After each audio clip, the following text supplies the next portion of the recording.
Mesdames et messieurs, bonjour et bienvenue sur l'heure de la révélation. Le titre de notre message du jour est intitulé Questions auxquelles seul Dieu peut répondre. Les questions auxquelles seul Dieu peut répondre. Et notre verset du jour est tiré du livre de Matthieu, chapitre 11, verset 3 au verset 6. Es-tu celui qui doit venir ou devons-nous en attendre un autre? Jésus leur répondit, allez rapporter à Jean ce que vous entendez et ce que vous voyez. Les aveugles voient, les boiteux marchent, les lépreux sont purifiés, les sourds entendent, les morts ressuscitent et la bonne nouvelle est annoncée aux pauvres. Heureux celui pour qui je ne serai pas une occasion de chute. Alors, ce message que nous allons démarrer va être une série que nous allons développer. Nous vous demandons donc de nous accorder une attention très particulière. Dans notre parcours de vie, il y a des questions qui surgissent. Il y a des questions auxquelles des hommes peuvent avoir des réponses. Il y a des questions qui découlent de certaines situations de vie. Il y a des questions auxquelles vous pouvez facilement avoir des réponses par la direction prophétique, par les inclinaisons prophétiques ou par la direction prophétique. Quand vous commencez à chercher la face de Dieu, quand vous priez par rapport à certaines situations, Dieu vous montre comment vous en sortir. Dieu vous montre la solution. Il vous montre la voie, le chemin pour sortir de telle ou telle situation. Et il vous donne facilement certaines réponses à certaines de vos questions. Mais il y a des questions, peu importe comment vous priez. Peu importe votre don prophétique, peu importe la grâce sous laquelle vous vous trouvez, ces questions n'ont pas de réponse. Et c'est seul Dieu qui peut y répondre. Dans Somme chapitre 6, verset 3, le slamiste a demandé à Dieu, jusqu'à quand? Jusqu'à quand vais-je demeurer dans cette captivité? Jusqu'à quand vais-je demeurer dans cette situation? Somme 13, verset 1, ô Seigneur, jusqu'à quand? Le slamiste a certainement traversé quelque chose en ce moment-là. Psaume 74, verset 9, jusqu'à quand? Psaume 80, verset 4, jusqu'à quand? Psaume 90, verset 13, jusqu'à quand? Daniel aussi parlait dans Daniel chapitre 10, verset 1. Daniel s'est écrié et a dit, le temps de cette captivité est trop longue. Le prophète Jérémie aussi s'est écrié dans Jérémie 29, verset 28. Cette captivité est trop longue. Jésus-Christ aussi s'est écrié sur la croix dans Matthieu 27, verset 46 et a dit ceci.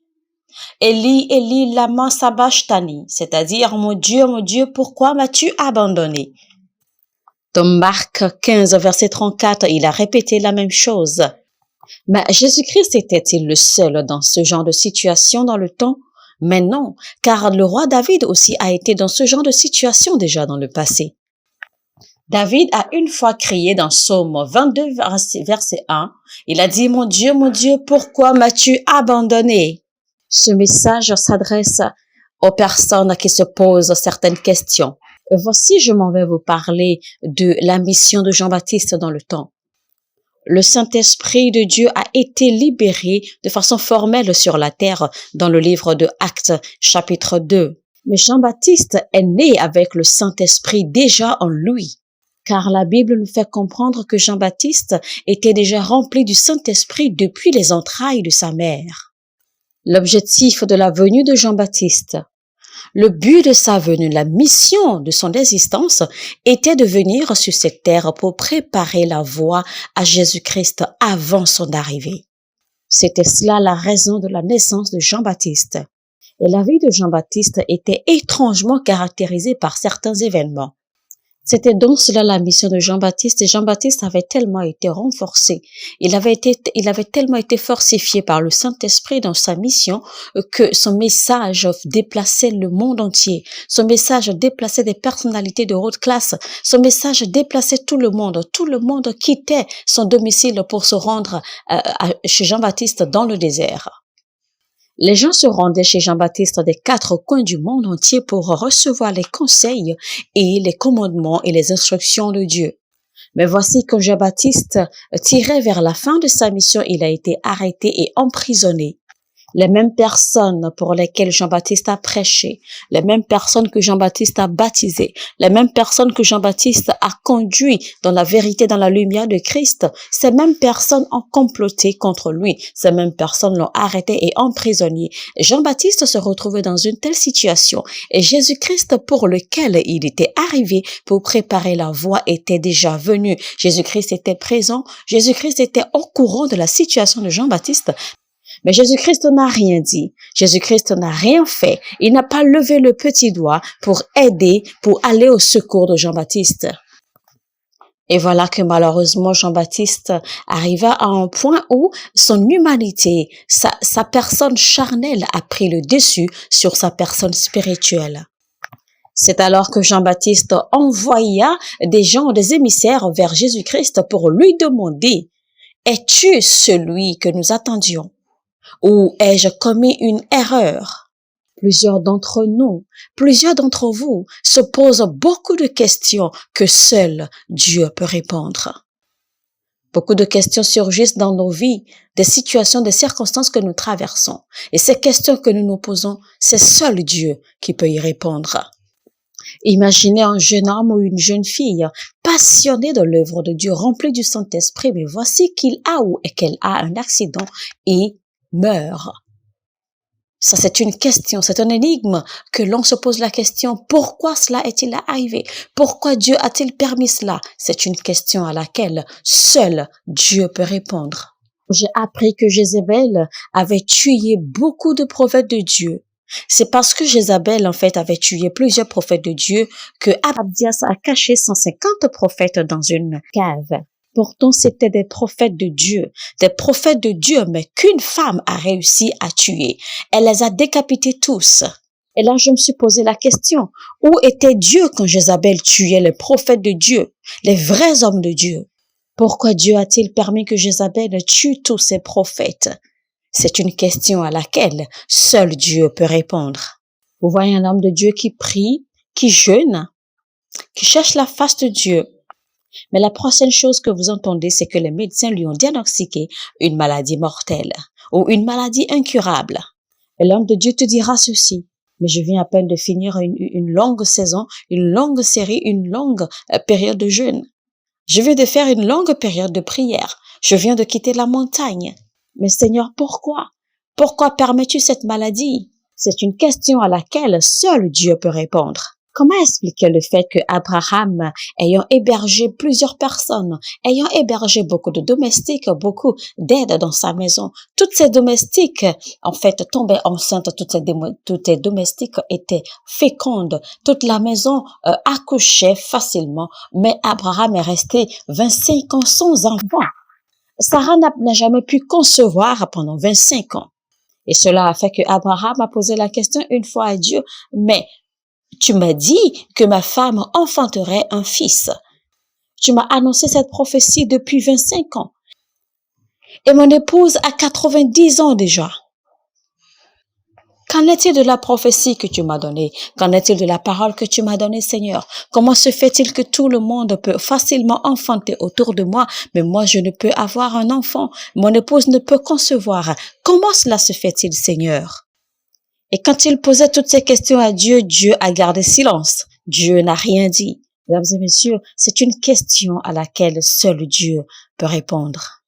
En fait, vous devez savoir que les genres de questions que vous vous posez et que vous n'avez pas de réponse, ces questions ne surgissent pas dans votre vie à vous seuls. Vous n'êtes pas les seuls, d'accord, qui font face à des questions. Tout le monde, pratiquement tout le monde, fait face à des questions à un moment dans leur vie, des questions auxquelles ils n'ont pas de réponse.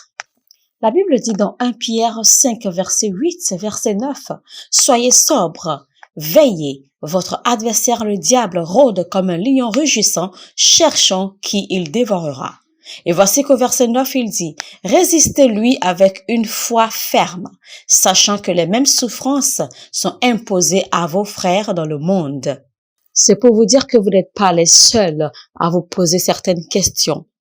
Beaucoup de personnes autour de vous, beaucoup de personnes hors de vous, beaucoup de personnes se posent également plusieurs questions. Certaines questions auxquelles elles n'ont pas de réponse.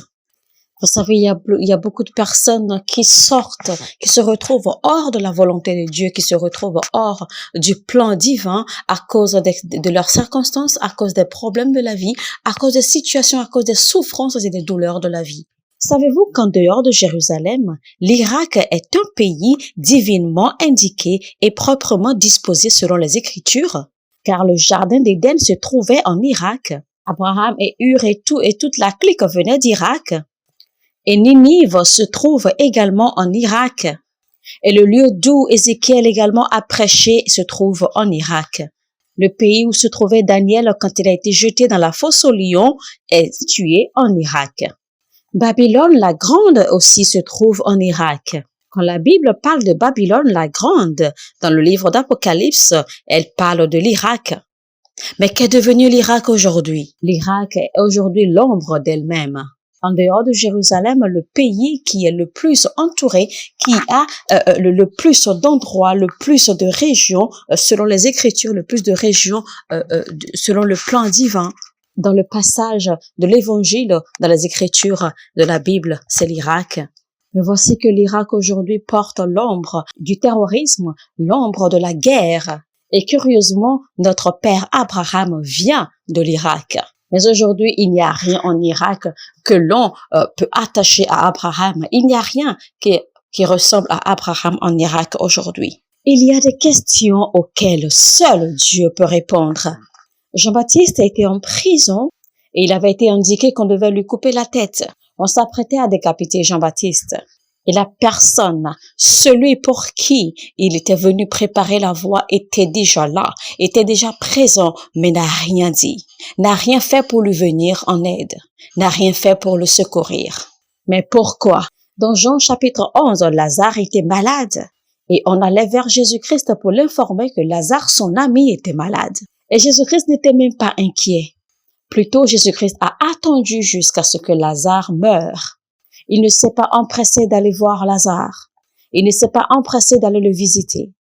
Il ne s'est pas empressé d'aller le voir pour prier pour lui. Il ne s'est pas empressé d'aller le guérir. Il a gardé son calme. Il a attendu jusqu'à ce que Lazare meure. L'on se dira certainement, mais Seigneur, pourquoi? C'est une question malheureusement à laquelle seul Dieu peut répondre. Mesdames et messieurs, ce sera tout pour aujourd'hui. C'était donc l'heure de la révélation. Nous avons démarré une série de messages aujourd'hui qui est intitulée « Questions auxquelles seul Dieu peut répondre ». On se retrouve la prochaine fois, demain précisément, même heure, même chaîne pour la suite du message. Nous espérons vivement que ce message vous aura intrigué, que ce message aura attiré votre attention et vous donné l'appétit de vous préparer pour la suite. Si vous pensez qu'il y a quelqu'un qui aurait besoin de ce message pour être encouragé, n'hésitez pas à le partager avec eux. Appuyez sur la cloche de notification afin de recevoir le rappel dès que nous allons publier la suite, la partie 2 de ce message. Nous vous remercions infiniment de votre aide, de votre soutien en vous abonnant à cette chaîne et que Dieu vous bénisse abondamment. À la prochaine.